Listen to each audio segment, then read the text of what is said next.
Section 3.1 is on solving systems of equations. Recall from Algebra 1 that a system of equation is two or more equations that have the same variables.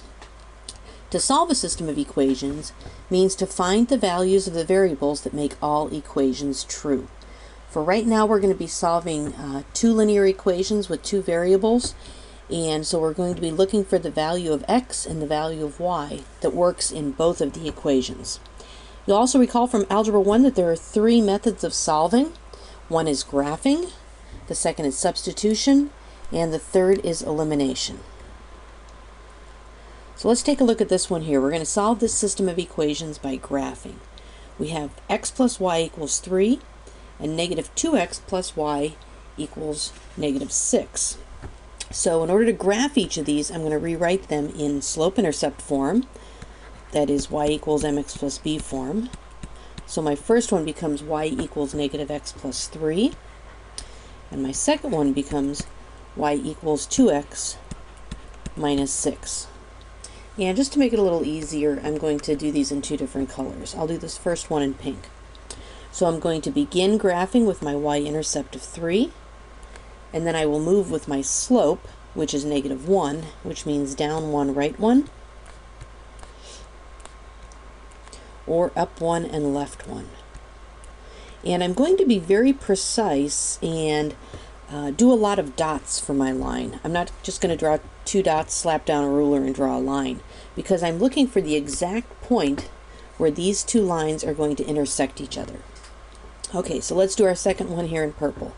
Y equals 2x minus 6, so I will start with negative 6 on the y-axis and move with my slope up to right 1. And notice I'm not going to be going down 2 and left 1, which I could, because that's moving away from the pink line.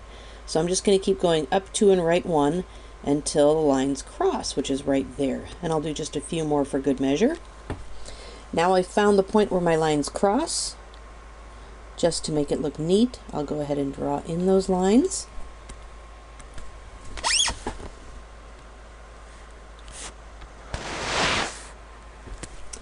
And just so it's really obvious, I'm going to circle this point. That's where the two lines intersect each other.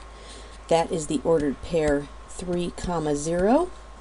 That's my solution. That's the solution to this system of equations. So what that means is that when x is 3 and y is 0, both of these equations are true. So if I plug in 3 for x, y equals 0. If I plug in 3 for x, y equals 0. A couple different possibilities when you're graphing the lines. If the two lines intersect, there is exactly one solution, that is the point of intersection, and we say that the lines are consistent and independent. If the two lines are the same, in other words, if you write them in y equals mx plus b form and they end up being the same line, there are infinitely many solutions. In other words, where do those two lines intersect each other? Well, since one is lying right on top of the other, they intersect in infinitely many points. So we say there are infinitely many solutions, and the system is consistent and dependent. Now, if the two lines are parallel, that is, if the two lines have the same slope, there is no solution because the lines will never intersect, and we say that they are inconsistent. And your textbook actually has this really nice chart that you can refer to. Now, let's review the system, the method of substitution for solving a system of equations. Substitution works best when the coefficient of one of your variables is 1, or it could be negative 1. So remember, the coefficient is the big number in front of the variable, in front of x or y. And here I have a 5 in front of x, and I have a negative 3 in front of y. I have a 2 in front of x, but here I have a 1 in front of y. So what I'm going to do is solve that equation for y. So you want to solve one of the equations for one of the variables, and look for a variable that has a coefficient of 1. So y equals negative 2x plus 7. And what that tells me is that y is the same as negative 2x plus 7. So that means that I can take that negative 2x plus 7 and substitute that into the other equation for y.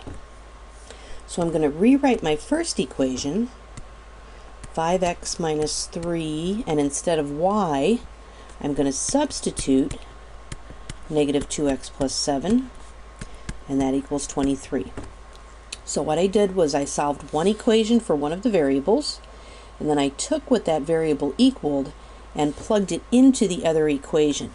Now I have an equation with only one variable. This equation has only x's in it, so it's really very straightforward to solve this for x. And I'll do that real quick here. So I have 11x equals 44, so x equals 4. And there's half of my solution. That's the x-coordinate of my solution. Now I need to find what the y is, and it's actually very easy because I have already solved an equation for y. So if I just plug 4 into that one, it'll spit out what y is. Or y is negative 8 plus 7, or negative 1. So my final answer is the ordered pair 4, negative 1. And do write your answer as an ordered pair. And remember, when x is 4 and y is negative 1, both of these equations are true. And actually, if I were to graph these two equations, this is the point where they would intersect each other. And a third method for solving a system of equations is called elimination. What we want to do is add or subtract the two equations so as to eliminate or get rid of one of the variables. So you want to look at what are the coefficients of x and what are the coefficients of y. And we're looking for the coefficients of x to be either the same or opposite, or the coefficients of y to be the same or opposite. And in this case, my coefficients of y are both the same. I have a negative 5 and a negative 5. What that tells me is that if I subtract the two equations, if I do a negative 5y minus a negative 5y, my y's will be eliminated. So I'm going to subtract these two equations and see what I end up with. So 6x minus 4x is 2x. My y's get eliminated, and 8 minus a negative 12 is the same as negative 8 minus a negative 12 is the same as negative 8 plus 12, or a 4. Dividing by 2, x equals 2. Now I take that value of 2 for x, and I can plug it back into either equation. Maybe I'll use the second one there. So 4 times x, which is 2, minus 5y equals negative 12. 8 minus 5y equals a negative 12, or negative 5y equals negative 20, or y equals 4. So I still have to do a little bit of substitution, but my first step involves eliminating one of the variables. So my final answer is the ordered pair 2, 4, and remember that's the value of x and y that works in both of those equations. Now sometimes if you want to do elimination, you don't have coefficients of x or coefficients of y that are the same or opposites. So we're going to have to use multiplication here. So I will multiply one or both of the equations to make the coefficients the same or opposite. And to be honest, I actually prefer having opposite coefficients because if they're opposite, I can add. And when I add, I tend to make fewer mistakes. So I'm liking the coefficients of y because they're a little bit smaller numbers. So if I multiply the first equation by a 2 and multiply the second equation by a 3, that's going to give me a negative 6y and a positive 6y, which when I add will eliminate my y's.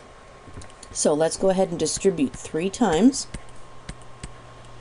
One of the drawbacks of multiplication is you can end up with kind of big numbers sometimes. But it's really cool to just multiply and then add or subtract and get rid of things. Okay, so now I have opposite coefficients of y.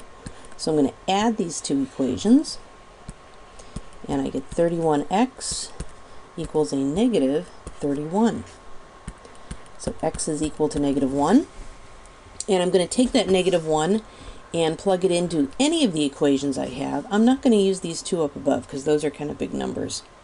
I'm thinking maybe I'll just plug it into there, although it will work in either one.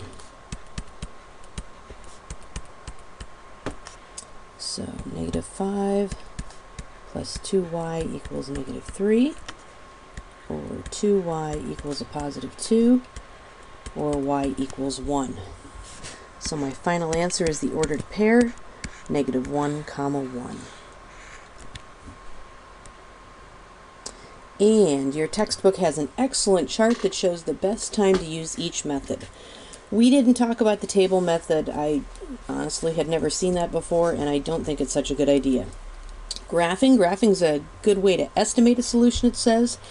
Graphing would not be my first choice for most of these, because unless the two lines cross at a nice point that have integer values, you're really not going to get the exact answer. Substitution works best if one of the variables in one of the equations has a coefficient of 1, or they say negative 1. Elimination using addition. If the coefficients of one of the variables are opposites, you can add the two equations to eliminate a variable. Elimination using subtraction. If the coefficients of one of the variables are the same, then you can subtract the two equations and eliminate a variable. And then elimination using multiplication. Multiply one or both of the equations by a number or numbers in order to be able to add or subtract and eliminate one of the variables.